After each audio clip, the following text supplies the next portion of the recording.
Hello and welcome to Everything End of Life with me, Jason Cottrell, and guests. And my guest today is Nathan Stilwell from the campaign organisation My Death, My Decision. Hello, Nathan. Hi, thank you for having me. No, that's quite all right. So it's a huge question going through Parliament at the moment. Is it Parliament, House of Lords? Um, Parliament at the moment, uh, yeah. yeah. So regarding the assisted dying bill, and it's a very emotive subject for many people, I think. On both sides of the argument. So before we get into that, do please tell me a little bit about yourself, where you came from to get to where you are now. What is your actual title of your job? Let's call it. Yeah. So I'm the campaigns manager for My Death, My Decision, and Yeah, we're a really small grassroots organization. So that kind of means a little bit of everything. I do everything from kind of press and media and trying to get a really good public debate on assisted dying to going in and having one-to-one meetings with politicians and trying to convince them to support this law because for this bill, it's each individual politician has a say, has a vote on this. So the right. individuals are Yeah, really important. And even, the small things like I'm the one who cashes the checks and updates the website and things like that. Like that's what happens when we have a really small Diddy organization. This kind of really yeah, grassroots, a lot of volunteers, volunteer led, that kind of stuff. Um, and I got into it like most people in kind of the charity and campaigning sector, but by accident more than anything else. If you'd asked me 10 years ago, this is what I'd be doing, I'd be as shocked as you are.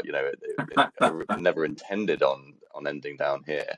But yeah, I did accidentally fall into the charity sector. I worked for the Joe Cox Foundation, which was an organization set up after the murder of the MP Joe yeah, Cox during the Brexit referendum. And so that was already quite a high profile, very, very sensitive, still, intensely debated kind of topic with really high emotions and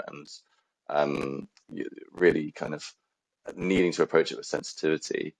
And through that, I got involved a little bit with Humanism and Humanist UK, and they're kind of the non-religious organisation for the UK. And yeah. through them, I learned more about the assisted dying campaign. It was something that I fundamentally believe in, something that I've spoken to my family about, and they, both believe in and would want for themselves. So it's my parents and my grandparents, we've had these conversations. And then by chance, this job came up, and I spoke to my parents about it. I was actually with my parents the day the job application came through. I said, "What about Yeah. this job?" And they said, "Go for it." That it would be amazing to be able to campaign for something that would have an impact on so many people. All right. Okay, so it's an the subject itself is vast. So at the moment, we know there's this bill going through Parliament to decide. So, what is the actual decision that they're trying to make here? Because the question is, do I have the right to end my own life? When does that happen? How does that happen? And I know there's been a great deal of opposition to this from all sorts of different areas, but there's also been a lot of support for it because I think is it the Isle of Man? Yep. Yeah. Um, they've just passed the bill there. I don't know in what form it is. Do you know a little bit about that at all? Yeah. Yeah. I went over to the Isle of Man to talk to their politicians when they were talking about that. So what we've got in England and Wales is essentially way back in the day, suicide was illegal. You would get Yeah, locked up and for attempting suicide, and it would have a huge lasting impact on your family and your yeah, and everything. So yeah, in the 1960s, they decriminalized suicide. So that's an important thing is we shouldn't say commit suicide because commit comes from the fact that suicide used to be an offense. no However, it's offence. Yeah, not an offense anymore. yeah. I And never that, thought. yeah, I don't think anybody would have really thought that one through. Will it? Commit suicide, yeah, like commit a yeah, felony, commit an offence. yeah.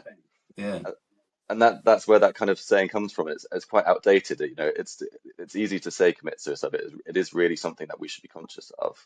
yeah, But when the politicians in the 60s were decriminalizing, doing the right thing to decriminalize suicide, they again quite rightly thought about, well, what about people encouraging other people to die by suicide.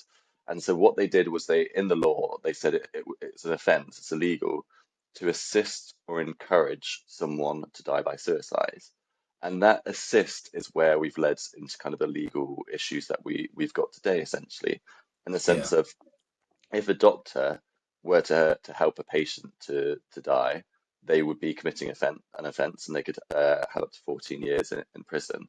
And similarly, what we've seen quite a few high-profile cases of is if a family member, a loved one, helped the person they love to die, and that can be by going to Switzerland, or that can be, in more painful and traumatic and difficult methods, which we do see in the UK, very unfortunately. That Yeah. person is also committing a very grave offence.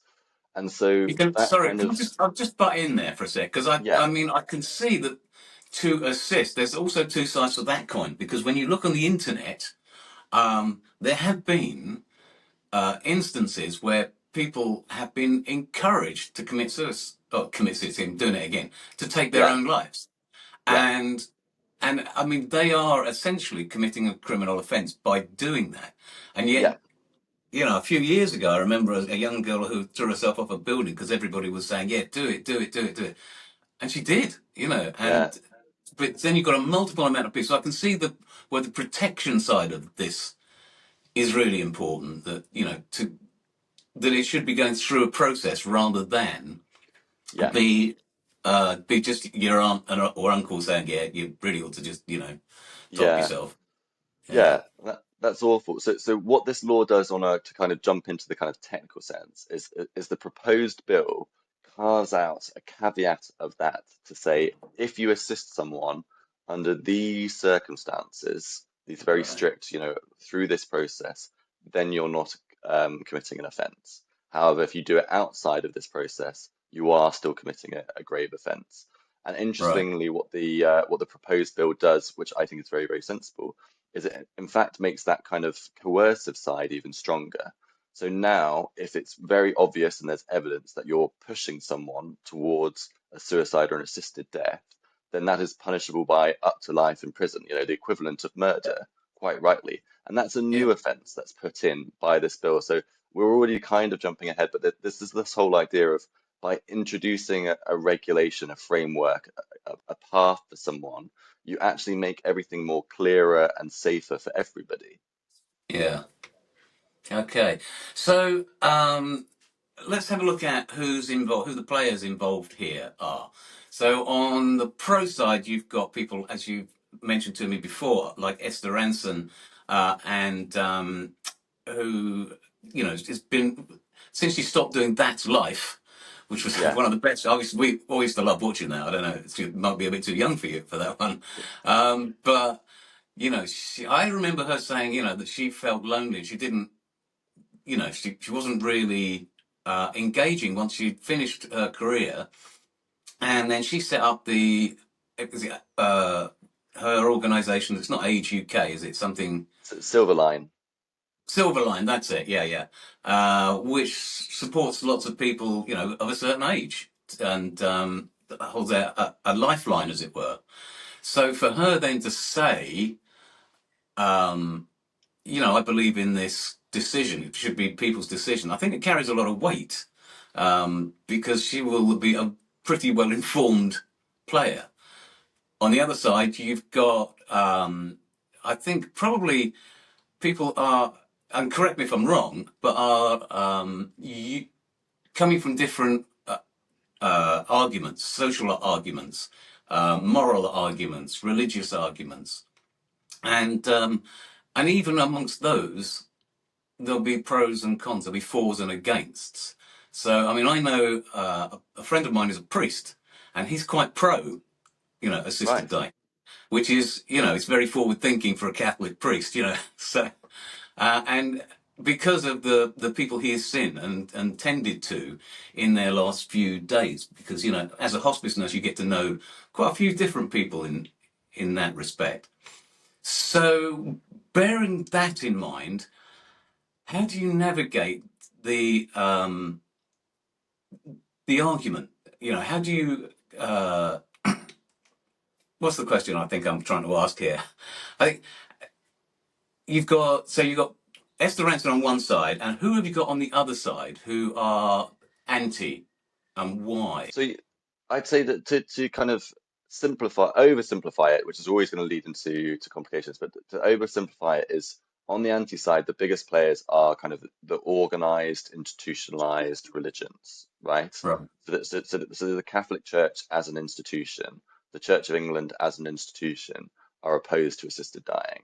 And some of the most Okay. vocal voices at the moment are the bishops. You know, there are bishops who sit in the House of Lords. There are Church of England bishops, and that they're the ones being the most vocal. And we also see that in the kind of there are other campaign groups. And you know, if you look at the campaign groups that have kind of fought against assisted dying, especially since it's been, you know, a bill and it's been a real big topic in Parliament, it's been organisations like Right to Life, which also campaigns against Yeah. abortion, and you know the Yeah. Society for Protection of Unborn Children. You know that these similar kind of religious-backed, occasionally evangelical kind of organisations that have really pushed against it. Now, you know that there are obviously atheists and non-religious people who campaign against it as well through you know ideas of protecting vulnerable people and Yeah. you know that they still, you know, a lot of people do approach this even though they're on opposite sides in good faith and with a fundamental belief that it's something wrong. But I do genuinely believe that the majority of the opposition does come from at least a religious perspective. Okay. So I mean that's interesting, isn't it? Because I'm not particularly religious, but the one thing that I would say is that I would want, if any bill going through, I would oppose it if it didn't have really strong safeguards, you know? And that, for me, is the most important thing. So I do believe that it should be, you know, your choice, your decision, your choice. Um, and yet at the same time, has it? Oh, okay. I'm still going on my side. Uh-oh, here we go. I think I've just lost you. Not quite sure why, but I'm still recording. So I'll see if you come back in a second. Okay, you're back Right. with me. Are you recording? Yeah, it said, Is it sorry, I got recording? a notification saying recording stopped. Please refresh. And Yeah. now it seems to Don't be. know why then. Yeah, it seems okay now. Okay. Okay. Um, yeah, where were we? It's just that threw me. So we were talking about the kind of religious back to opposition and where to go from there. Yeah, that's right. And I was just saying, yeah, so from a non-religious point of view, I would still be opposed to the bill if it was a shoddy bill. And I think Mm. everybody would agree with that. But um, so what is the kind of arguments then coming from the religious side that this wouldn't be good? Why do they not believe that this would be in the interests of individuals? Yeah, I mean that's a good question, and I don't want to kind of necessarily speak for anyone with a religion, but so you know some of it is quite literally religious scripture. You know that I think there is Yeah, scripture in the Quran that talks about you know life and death and taking your own life. And then I yeah, know in kind of Christian scripture, it's this kind of interpretation of thou shalt not kill means, you know, thou shalt not kill yeah. thyself. You know, Yourself. that's where it comes from, essentially. And it Yeah, comes from different interpretations of like the commandments and things like that. But I'll also say that I yeah, know for a fact that there are several suicides in the Bible, in religious texts. You know, it's a topic that's existed throughout history and attitudes to assisted dying have existed throughout history. yeah, And what's interesting is if you speak to kind of older doctors and you know talk to them about this topic, I don't want to say it was common because that's very, but way back in the day, you know, a family doctor, and I am talking, you know, more than a generation ago, yeah, if a yeah, loved one was in serious pain at the very end of their life, the doctor might be asked by the family to you know, can you assist them on the way? You know, what can you do and yeah, everything like that. Now, I think that's evolved because palliative care has evolved to make it better to, you know, to really reduce pain and suffering. And it, you know, it's important to say right now, the majority of people in the UK will have relatively pain-free natural deaths. But we're talking about the kind Yeah, of small minority of people, but still significant number of people who will die in yeah, pain and suffering, despite the best palliative care. Some pain medication doesn't work for everybody. Some people are allergic to it. Some of the pain is yeah. more than just physical pain. It can be chronic. It can be about a loss of meaningful activities and autonomy, and that's all there. And so that's what we're talking about when it comes to assisted dying is for those people who are at the very end of their lives, um, should they be able to have assistance if they choose to, and if it's their choice to die in a dignified and pain-free manner. Okay, I'm going to throw a spanner in the works Yeah, here because, I like to. And so one of the first people I ever nursed, and I was talking to somebody about this the other day, I was about 17, 18, and it was a young lady who was around 35, and she'd got yeah, Huntington's career. Now, by the time I met her, she was being nursed in a hospital bed with cot sides, and she'd kind of lost the capacity to speak, found it difficult to swallow, but, and she would have spasms frequently, and it was a really, she'd got no control over her own life or her own body. So one of the things about the assisted dying bill, which is a tricky one, is when they say they're going for if you have a terminal illness within 6 months. Now that leaves this poor lady who probably went on for another 4 or 5 years yeah, in a really bad place. I mean, she was everybody's. I mean, back then it was 40 odd years ago, and she was open to being abused by anybody who went into that ward. Okay, so because she was so vulnerable, yeah, and she couldn't do anything, and it just is one of those things where you say, well, hang on a minute, does it have to be a terminal diagnosis? Does it have to be within 6 months, or can you say, look, when I lose capacity, mm, um, and that's another thing that's really problematic, isn't it? So you also in that got muscular dystrophy and dementia. yeah. Because dementia somebody can go for years in quite a poorly state, and not want to be there. So how do you approach that kind of angle of the Yeah, bill? absolutely, and that's where one of the biggest kind of ethical debates within the bill is happening right now. So internationally, and again, this is a bit reductive, but it's largely true that there's two kind of models of assisted dying. So the one is essentially the European model, and that exists in Belgium, the Netherlands, Switzerland, Austria, Spain, Portugal. They're looking at it Yeah, currently in France, although they've not changed the law yet. Is essentially for they call it for anybody who is incurably suffering. So anybody who has a right. condition that cannot be relieved by pain or treatment, and is going to cause their decline. That essentially there's nothing that can be done to give them a quality of life that they themselves would deem acceptable there, Right. and those people can have an assisted death.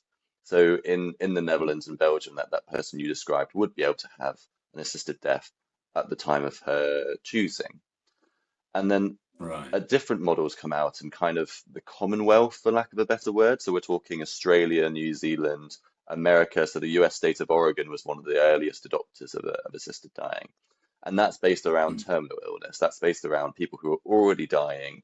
Essentially, so rather than a choice between life and death, it's a choice between death and death. It's just, the people at the very end of their lives. Yeah. And even then, it's the discussion that you've just brought up, is where do you draw the line? So in the US state of Yeah. Oregon, they went with people who have 6 months left to live or fewer. And that was based on everything from medical research to that's when insurance used to pay out. Well, like end of life insurance used to be, yeah. So Yeah. there's My weird kind God. of historical reasons why they ended with six Yeah. months. But then if you look at Australia, the first Australian state to legalize assisted dying said, oh, you must have 6 months left to live, or 12 months if you have a neurodegenerative condition, so Huntington's, motor neuron disease, Okay. Parkinson's, those sorts of degenerative conditions. You could have 12 months left to live or fewer. Yeah. And then the kind of the next Australian state to legalize went, well, why the difference between someone with cancer and someone with a motor neuron disease? Why not make it just 12 months for everybody? And then one of the Yeah. most recent Australian states to change the law said, well, why put a time limit on it? Surely it should just be anyone who's been given a terminal diagnosis. Because at the end of the day, Right. when we focus on those time limits, we kind of focus on the wrong question in my eyes. Because most people Yeah. internationally who have an assisted death, they wait until the last moment. And there's this, this idea of assisted death is no one wants to die, right? No one wants to go down this path. It's for people who are Yeah. already dying, who are already in pain, who are already suffering, for them to get to choose the terms and the timing and be in control of their death. And so it's quite obvious that all of these people would wait until the last possible moment. And I know I'm going on, but another really important thing is, that the person is always in control at this point. So I spoke to the wife of someone who had an assisted death in Canada, and he had a form of kind of supranuclear palsy. Oh no, I think it was ALS. I think he had, and Right. he chose the date of his assisted death. This is something he fundamentally believed in. He wanted this assisted death, and then he got close to the date that he'd set, and he said, "No, I'm not ready yet. Even though I'm in pain and suffering, I want to spend some extra time with my new granddaughter. I want to spend some time with my family. I want more time to say goodbye." And so he had more time, and then one evening, next to his wife, he unfortunately nearly choked to death during the night. He had really difficult issues there. Yeah. And that was his limit. He said, no, that now I've reached the point, I've really pushed this as far as I can. Let's set a new date. And they set a new date, and he passed away. He died with his holding his wife's hand on a day that he chose. And for him, that's him taking control of the end of his life, but also having Yeah. this backup option of, okay, if the suffering gets too much, if the pain gets too much, if just, the idea of choking to death or a really nasty end gets too much, then I have this Yeah. option, this choice. And that's what it is for most people, is that backup, that just, okay, I'm going to go through the process, and I can know that just if it gets too much, I have this choice and I have this Yeah. option. And I think that's really important. And that is something that I would want for myself. I can say right now, as a healthy person, is I would just want that backup option. I would want that choice. Yeah. I did. I mean, it's interesting. You brought that up about the whole choice thing, because that really wasn't, and even today I think it's the same thing. It wasn't an option for most people at all, Yeah, because I remember when I was a staff nurse in my 20s, there was a guy who came into our psychiatric unit, admissions unit, and he came in because the psychiatrist said he was depressed and he'd attempted suicide. And the way that he'd attempted suicide was he took his car into a field and did the classic pipe from the exhaust into the car, and but he was found and resuscitated, and then they put him into a psychiatric unit. And interestingly, he said, "Look, I'm not depressed. I've got cancer." And he's got a big red nose. And basically, he's got cancer of the nose, and he wanted to die before he became so disfigured that his children and grandchildren would just go, "Oh, you know, that's too much for me," and uh, and they kept him in for I think 8 weeks, and on antidepressants. But and we could all clearly see that he didn't have the classic signs of yeah, depression. He was making an actual decision. That's what he wanted to do, and within a week of being discharged, he took his own life. yeah, So having the decision to be able to do that in a much more gentle way, maybe with his family around him, would have been, a much more humane way of going about things. And talking about humane things, we often see, when I used to go into patients' houses who had, in the last 4 weeks of their lives, and you're absolutely right, 99.9% of people pass away quite gently. You stop eating because you haven't got the appetite, and then you sleep more. You stop drinking, and then the times of being awake are less and less and less, and you pass away. It's not really horrendous. Uh, but nobody, as you say, nobody wants to leave the party. But one of the things, one of the, and we'll have all heard this, is you wouldn't let a dog uh, suffer like that, would you? And you'd put it down, and that would be. And we'd hear that a lot from the relatives, and then we would have to say, well, yeah, but that's not a decision that we can make. It's a decision that the patient has to make. And I remember various people saying, can't you just take them into hospital and let them pass away? And we said, well, no, because that's their decision. If they want to die at home, Yeah. that's what they want to do. And it always has to be the person-centered approach. And I think exactly it's got to be with the assisted dying bill is, and it comes back to what we were talking about with relatives maybe coercing their their relative to take their own life, or to even not to take their own life, but to say yes, please, help me to die. And it's such a woolly area because there's going to be people who are genuinely saying, look, I can't bear to watch my husband or my wife suffer like this, and yet they, unless they've done a my care choices thing beforehand, they're stuck in that horrid world of not being able to be assisted to die. So yeah, it's a tricky one, isn't it? I mean, it's a real tricky one. And so how do you navigate also yeah, I suppose that it must be in the bill where somebody wants an inheritance, basically, and that's the motivation. And I know you can get some very good actors actually out there who can say, well, I'm doing this purely for my relatives' benefit. But so there must be mechanisms in that bill to stop that from happening. So what are they? Yeah, so I mean it's important to start with when we look internationally, and again this is another thing to bring up is that it's funny how kind of British politicians and Britain in general has approached this as if we're the first people to ever talk about assisted dying and the first people to ever have thought about this, when actually there are so many Yeah, jurisdictions and countries around the world that have it. And so we can look at those international jurisdictions and see how it works. And interestingly, so that the politicians kind of invited lots of experts into Parliament to give evidence before they started going through the bill kind of line by line. And the evidence we got from America and New Zealand and Australia from these doctors was actually most likely is the coercion comes from the other way, in the sense of,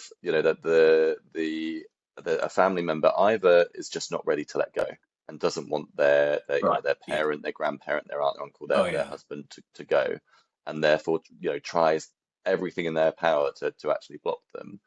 Or again, like, Yeah. sadly, sometimes the family members are quite religious. You might have a very religious son or daughter, or mum or dad or something like that, and they try their best to stop the assisted death from happening. Um, Yeah. so it's important to note that that's what we see internationally, way more common than the other way around, than family members trying to push their family member towards an assisted death. And so the kind of the safety mechanisms in the bill around that essentially are, firstly, like the patient is asked so many times whether they want to go through this. There has to be an initial discussion, a first assessment, a second assessment before the medication is administered. At every single step, the doctors and medical professionals involved, and this is alongside social workers and, if necessary, a psychologist. If they're not sure about capacity, they can get a psychiatric assessment done. So there's so many times where the Yeah. patient is asked, and it has to be asked, do you want to go through with this? Is this something that you want? Why do you want to go through this? It's all going to be part of the conversations that are going to happen over and over again. So that's step one.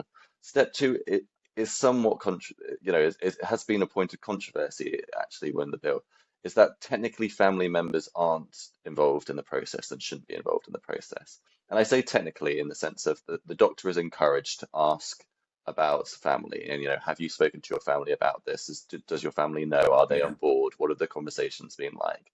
That's going to be part of the process, right? And again, in an ideal world, that the family members are there on the last on at the last moments, and they can hold hands, and they can be involved. Yeah. But there's always going to be people who don't have that relationship with their family, who or have a difficult relationship with their family or certain family members. And for that reason, the bill has to be, and we've been very clear on this as a campaign group, patient-centric, person-centric. No one else should be able to influence this decision, stop the decision, be able to influence it because of that reason, because of Yeah. difficult family dynamics that might exist. Yeah. So So not to discourage or encourage, in yeah, fact. both ways, and for me that's so personally important because again, like I really am so non-religious, and luckily most of my family is. But I can again, I don't know if this is selfish to say, but if one of my family became really religious and tried to kind of block my assisted death or block any healthcare, I would find that deeply and truly wrong. And I think that applies to Yeah. anybody going through the assisted death processes.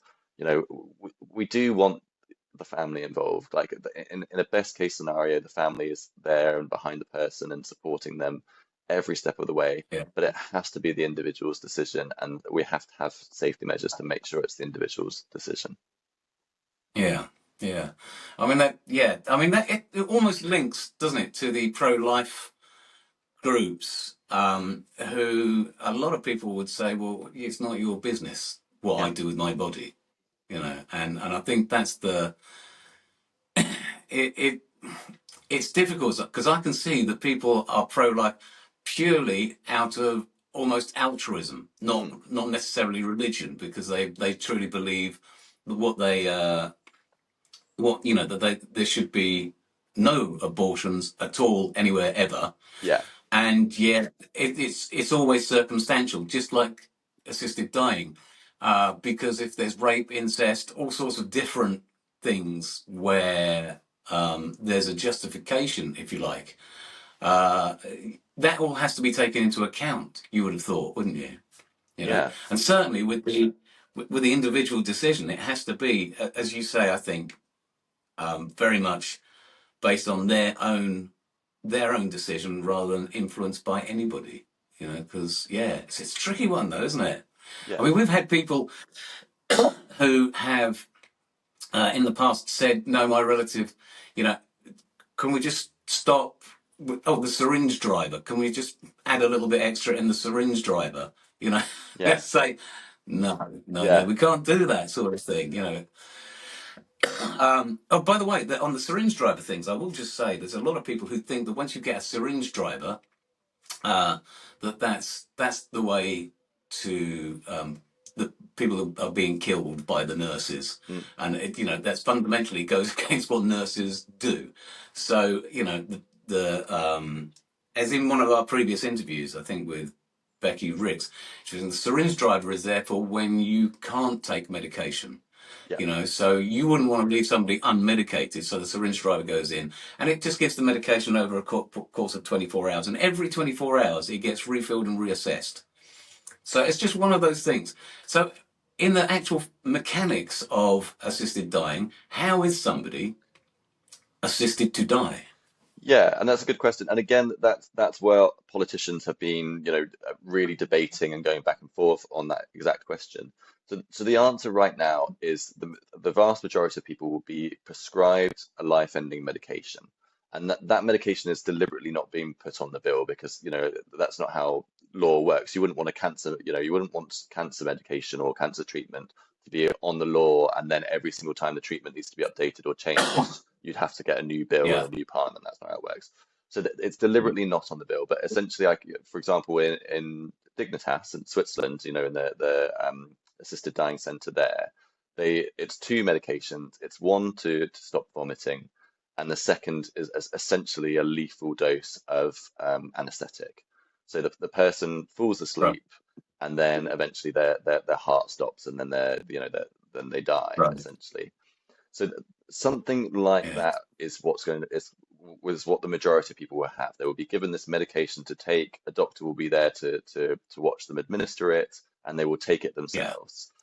For Yeah. a very, very small minority of people, and we are talking for people again with neurodegenerative conditions or who you know can't swallow or can't physically take medication themselves, a device will Yeah. be able to be set up, you know, like a syringe driver you know, there Yeah. are various devices that exist again in Switzerland and other countries that we look at.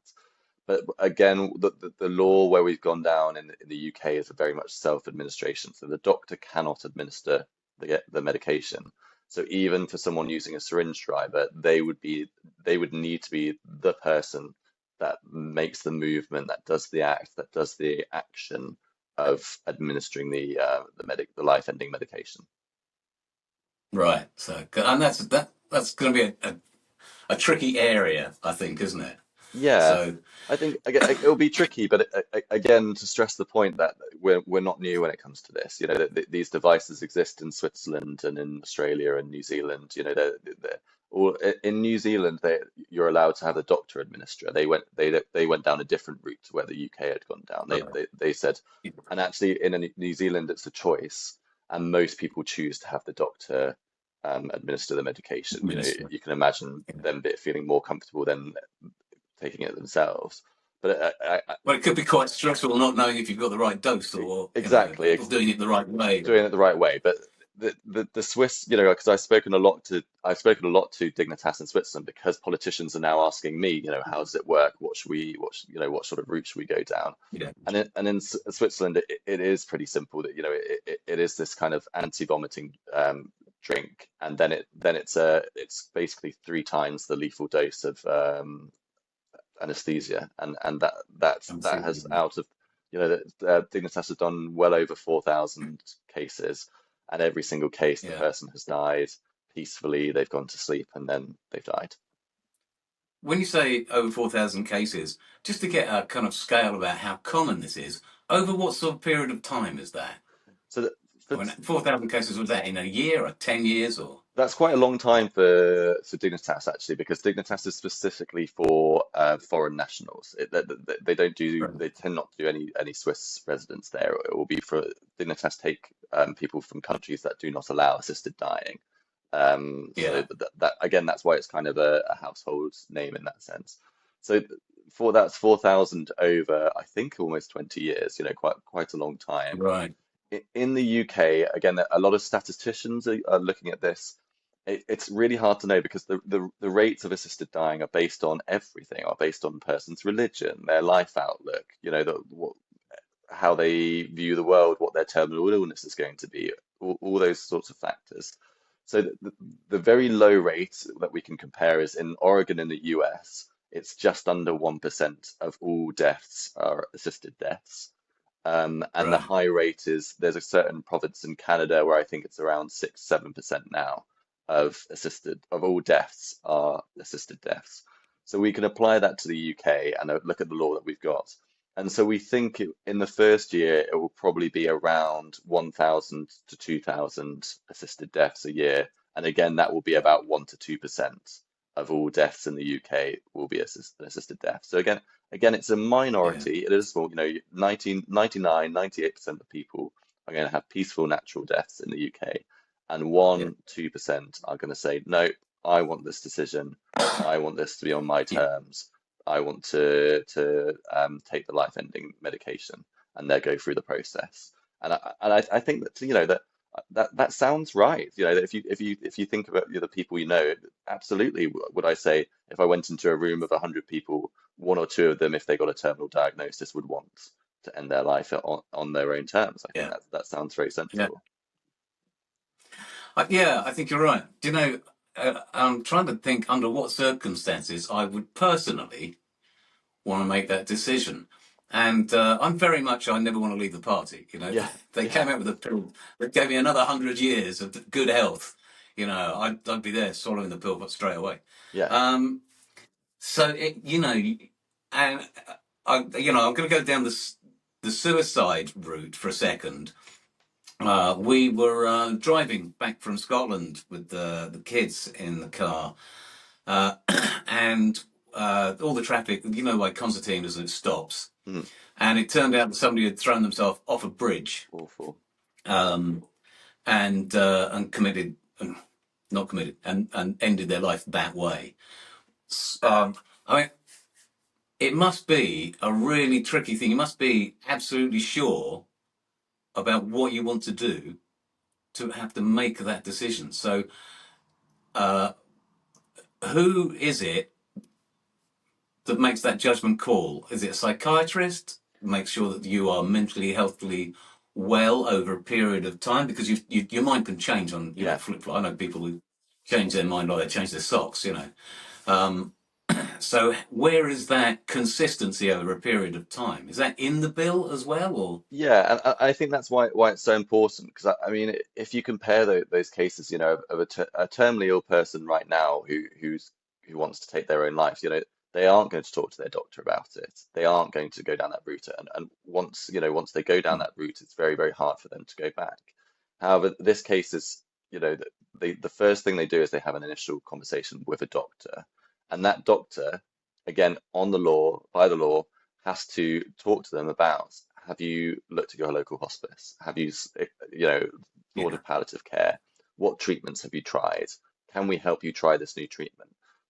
Again, there's a misconception that the doctor's role is to try and get this person towards an assisted death as quickly as possible. But no, obviously the doctor's role is still to be a doctor, is to see what they can do yeah, to palliate pain and to make the person's life comfortable and worth living. yeah, And again, so I've spoken to doctors, loads of doctors internationally now, who assess people for assisted dying and who administer the medication. And the vast, vast majority of assessments are actually quite straightforward. It will be somewhat, the vast majority all over the world is cancer patients. It's very, very clear that the right, patient has, it's just crystal clear, that the doctor will ask, when did you first think of, assisted dying or think of this? And the person will say, this is something I've believed in my whole life. It's absolutely, like it's yeah, fundamental. And now I'm at the stage I want it. And the doctor will, there's nothing to indicate that the person has depression. There's no history there. There's nothing there. It's really obvious that the person wants this. And then yeah, if it's not obvious, maybe the doctor will look at the patient files and see maybe a history of depression or a history of suicide attempts or anything along those lines. At which point the right, doctor can choose to send them for a psychiatric assessment. As with yeah, anything, if with any medication, with any source of treatment, if the doctor isn't sure, they can ask for a second opinion. They can ask for a consultation. And again, but yeah, as part of this bill, they then have to refer them to a second independent doctor. So those doctors haven't spoken to each other. That second independent doctor makes the same assessment. So that person's capacity and their mental ability and their medical history is being assessed over and over and over again. And when it comes to kind of the administration, so the very final step, again, that doctor has to ask, do you understand what you're doing? What are yeah, we doing here? Why are you doing this? Do you want to go ahead with what we're talking about? And again, you hear from them, the most recent Australian doctor that I spoke to, the last patient they did was literally like, yes, yes, absolutely. This is fundamentally something that I want for me. No one, yeah, the Australian doctor was like, has anybody pushed this towards, has anybody encouraged you towards this path? And then the yeah, patient replied, no one would even dare to, like this is something that's for yeah, me. And you get that, you get these yeah, stories like that. One of the stories that was shared in Parliament that was really powerful was a British couple in Spain. So Spain legalized assisted dying relatively recently, I think in 2021. And so obviously there's quite a few yeah, British nationals that live in Spain. And so this wife was in Parliament and said, my husband had his cowboy boots on in the hospital bed because that's, he felt like a cowboy. He was a cowboy, like that's how he wanted to go. And he held my hand and he'd gone yeah, through this really extensive process. And, he went on his terms and the doctors came and said, is this something that you want? And he said, I've prepared for this. I know what I want. This is the right choice. I want to go peacefully. yeah, I want to go in a dignified manner. And he chose that. And yeah, the wife still has to grieve for the loss of her husband and the loss of the love of her yeah, life. But her last memories of him are him in his cowboy boots, holding his hand, saying, "I love you," before he dies. And that's, if you compare, if that same man lived in Britain rather than Spain, what would the end of his life Yeah, have looked like? Very, very different. And what yeah, would his wife's last memory be of him? Very, very different. yeah, And that's fundamentally why the law needs to change, is for those people and for yeah. those families whose last memories of their loved ones can be beautiful and dignified and peaceful, rather than unknowing, potentially in pain, potentially with suffering. That is something that, as when I was a hospice carer and as a nurse, we wouldn't want to see somebody have a good death. We always said we wanted to see them have a beautiful death if Yeah, we could.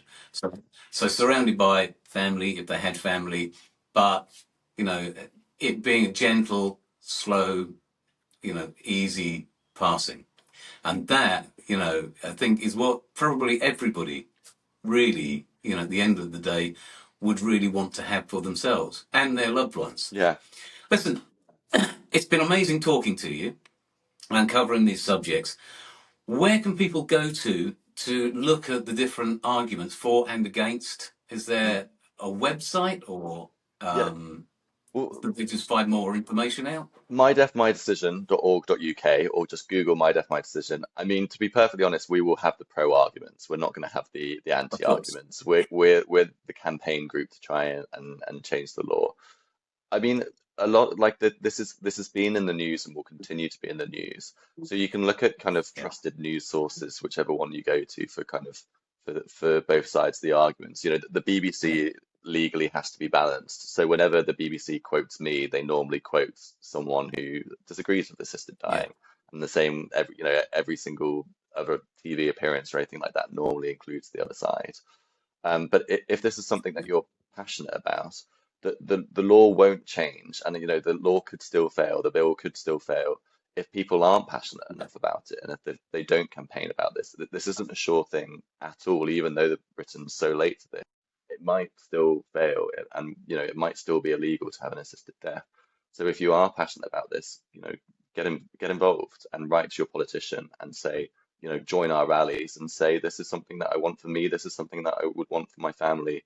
That, I believe in a Yeah. dignified death. It's my death. It's my decision. Yeah. Okay. Well, that's pretty clear, I think. Great. Um, so, so listen, Nathan. What we'll have to do is have a chat if the bill goes through or doesn't go through, and look at, later on, maybe in 6 months' time, what are the next steps? Yeah, If the absolutely. bill has gone through, what are the next steps? And how is that getting implemented? How is it being served? And if it doesn't go through, what are the next steps then as Yeah, well? yeah, Because the absolutely. campaign, I'm guessing, would not stop. It would just be kicked into the long grass for the politicians, Yeah, and therefore you'd have to kind of start all over again, as it were. yeah, absolutely. Is that right? Yeah, Yeah. yeah, absolutely. People are, there's always going to be a campaign for this. For Yeah. every single time a terminally ill person has a terrible death, a new campaigner is born. The law has to change. Yeah. Yeah. Okay. Well, listen, really nice talking to you. Thank you for explaining things to us. And yeah, let's catch up in 6 months' time or Great. so. Thank Is you. that okay? Yeah. Yeah, thank you very much. All right. Thanks a lot. I'll stop the recording there.